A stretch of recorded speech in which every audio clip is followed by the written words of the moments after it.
Bom, e agora eu avanço em direção ao cabelo, e o cabelo ele é um escuro bem azulado mesmo, né? Quase que preto, ligeiramente azulado. E eu já vou fazendo esse preenchimento, buscando essa direção das mechas, né?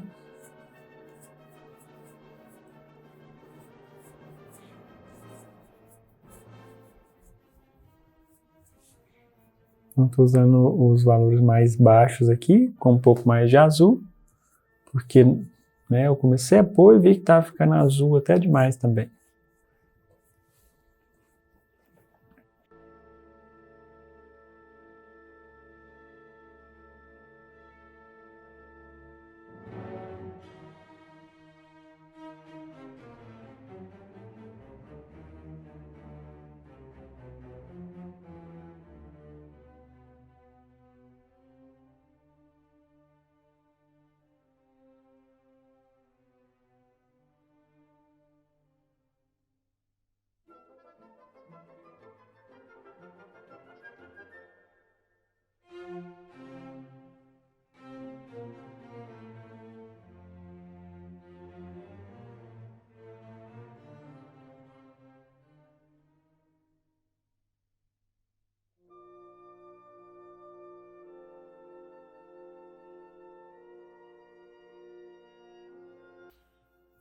Para fazer essa transição do cabelo para a testa, tem que tomar muito cuidado, porque para ficar uma coisa bem natural, né? Então, usar sempre o pincel sem tinta, pinceladas bem curtas, sem por força.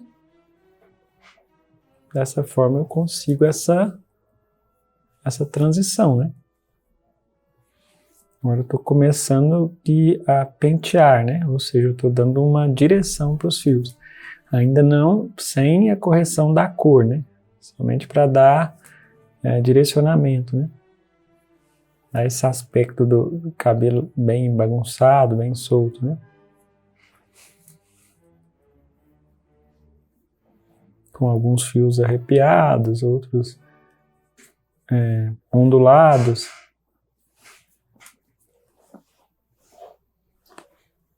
Terminar agora um pedaço de escuro.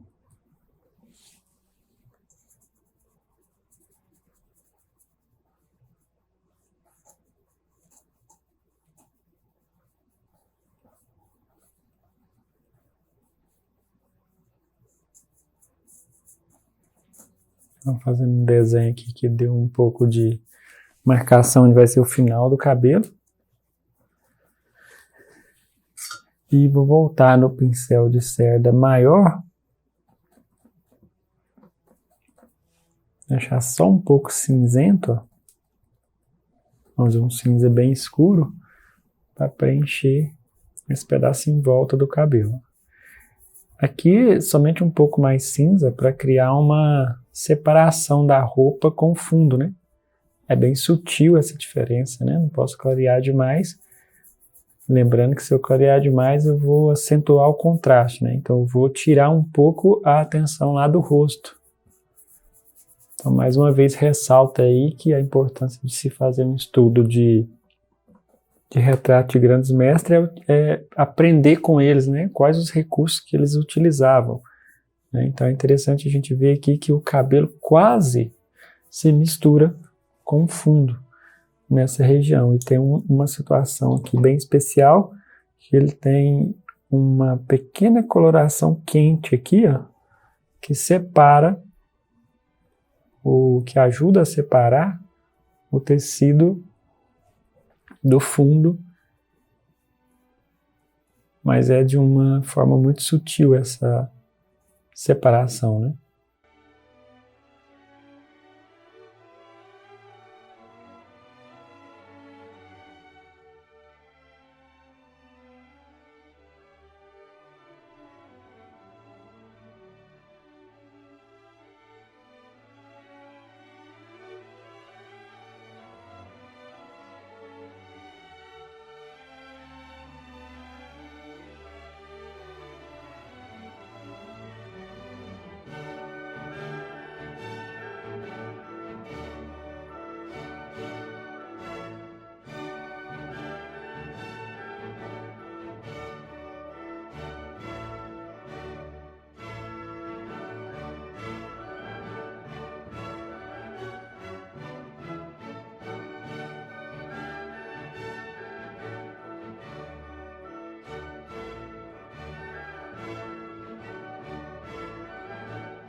E aí é hora de finalizar o cabelo agora.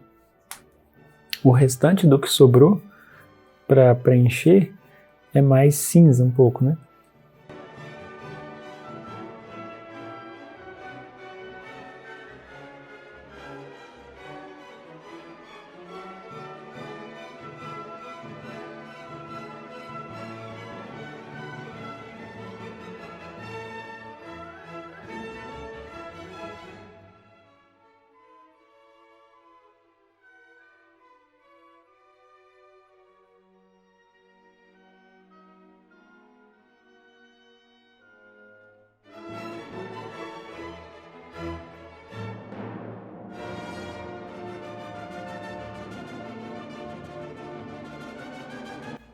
E aí eu tento lembrar sempre da irregularidade, eu não posso manter um cabelo muito alinhado, terminando todos os fios no mesmo lugar, senão ele fica meio estranho, né?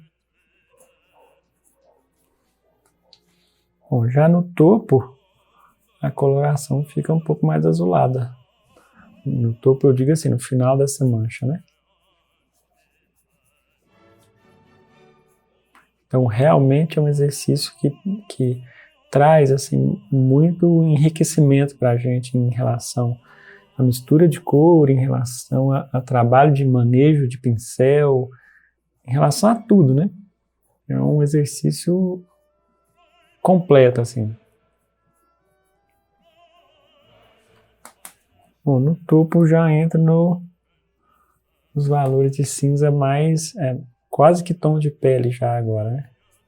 Já não é mais tão cinzento para fazer a transição para entrar a cor do restante do cabelo, né? Inclusive na parte da testa também, né?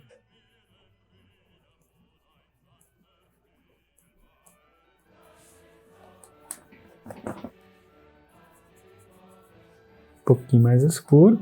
Legal que vai chegando um momento que a gente vai tendo a sujeira da paleta, a gente olha para essa sujeira e identifica qual o valor mais próximo, né?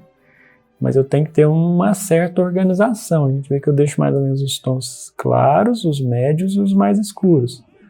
Eu não posso igualar, né? Trabalhar sempre a cor, né? Misturando demais, senão eu tenho que tentar manter mais ou menos aquele padrão da escala, né? De um pouco de claro, médio e escuro. Se ficar bagunçado demais, lembra que a gente pode limpar a paleta, tirando um pouco o excesso.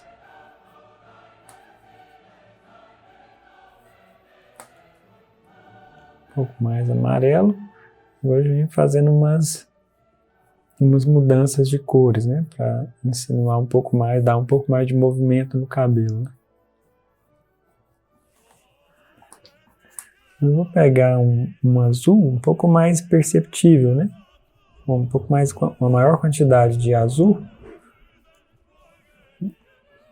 para criar alguns brilhos. Um pouco mais claro.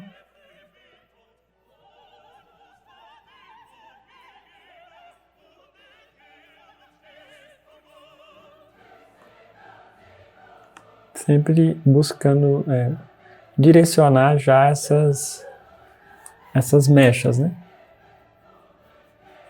Então, para uma base já está ficando praticamente pronto, né? Lembrando que agora falta a parte do acabamento ainda. Mas quanto melhor a gente fizer essa base, quanto mais bem assim elaborado os tons e quanto menos coisa tiver para corrigir no acabamento, melhor. Olha o tanto que é bom ter os tons escuros em volta, olha, porque a gente não se engana fácil. Oh, essa cor, tanto que ela é escura e ela é a cor necessária lá na orelha. Se caso a gente começasse a pintar a orelha sem ter essas cores escuras em volta, dificilmente a gente colocaria uma cor tão escura assim, né? Se bem que essa orelha, assim, a gente vê praticamente que quase que só o lóbulo. Vou trocar para um pincel menor, redondo, porque ali eu cheguei numa área muito estreita, né? Que seria muito difícil colocar com esse pincel.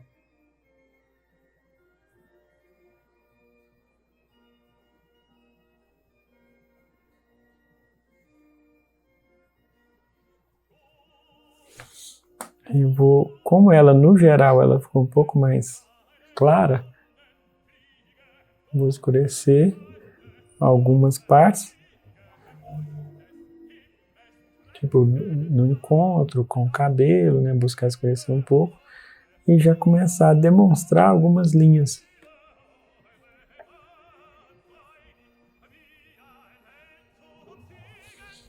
Mostrando um pouco da estrutura da orelha, né, demonstrando as cartilagens, com essa mudança, com essa alteração nas cores.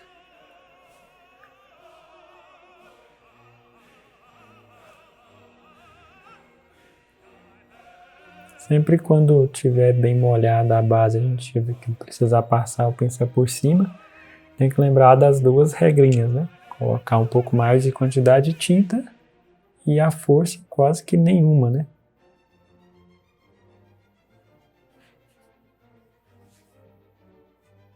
Eu já busco fazer um pouco do ângulo.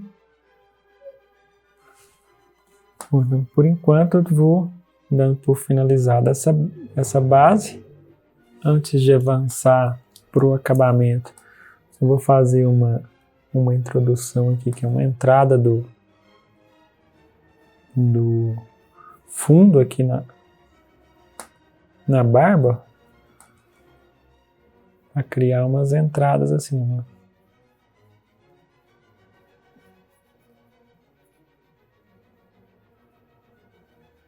Aí, como eu coloquei preto com azul, essa mancha que eu acabei de colocar, ela ficou bem intensa em relação à barba, né? O contraste ficou mais acentuado. Então eu faço uma correção colocando uma cor amarronzada, né? Seriam os valores de médios para escuros ali.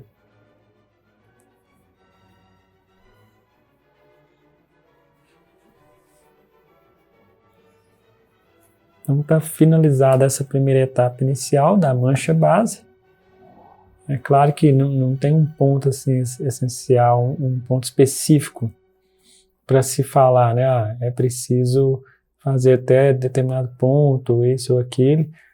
Sentir a vontade para parar, tá bom. Na verdade é parar, assim, é fazer uma pequena pausa, dar uma analisada e ver o que vai ser ajustado e logo em seguida vir ajustando. Você vem colocando alguns escuros mais acentuados. Interessante a gente observar que quando eu coloquei esse escuro em volta da barba, em volta da bochecha aqui que está na sombra, o quanto essa bochecha ficou mais clara, então agora já vem escurecendo, rebaixando o valor. Eu estou usando quase que a cor da sombra, a mais escura, né?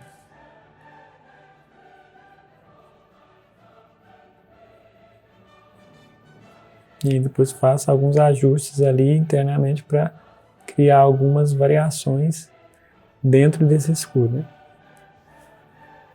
Então é isso. Espero aí que no próximo vídeo você vai perceber a continuação aí do acabamento dessa pintura.